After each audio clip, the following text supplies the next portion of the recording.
بەشێک لە هاتنی سوپای تورکیا پارتی وەکو پشتیوانی بۆ خۆی بینێتەوە ئەگەر سوپای تورکیا بە جبەخان و ئەوە بێت ڕەنگە پارێزراوتر بێت لەوەی کە هەشتی شعبی یا هێزەکانی عێراقی هێزەکانی عێراقی نەتوان دەست بگرن بەسەر بیرە نەوتەکانە نەتوانن دەست بگرن بەسەر ئەو مەنتەقە نەفوزانەی کە ئەوەی لە 16 ئۆکتۆبەر کە ڕوویدا شتێکی وا لەبارە دووبارە بێتەوە و من بۆ خۆم پێشبینی هەرەوە ناکەم پێشبینی ناکەم کە پێشبینی وەکەم داعشیش دروست بکردێتوانێ داعشیش بۆکو هێزێکی مداخل بۆ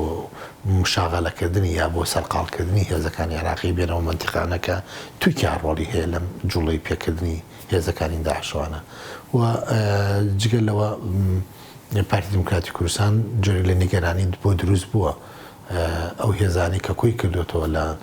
هێزەکانی ڕۆژ و سوپای تورکیا پڕچەکی کردوون و پاریاون تێ تەدریبی پێکردوون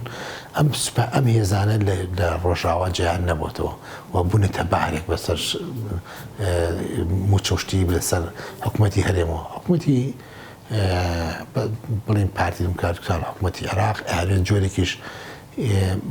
بازارێک بۆ ئەم بدۆزنەوە بیان خەنەگەڕ ئێتر من پێم وایە کە ئەو 6,000 چەگارێکە لەوان دروست کراون ئەو هێزانی ترکە دروست کراون ڕەنگە هێزی کەش دروست کرێت لەوانەی کە قسە لەسەر دوو لیوای دوو هێزی تر هەیە لە تورکمانەکان و لە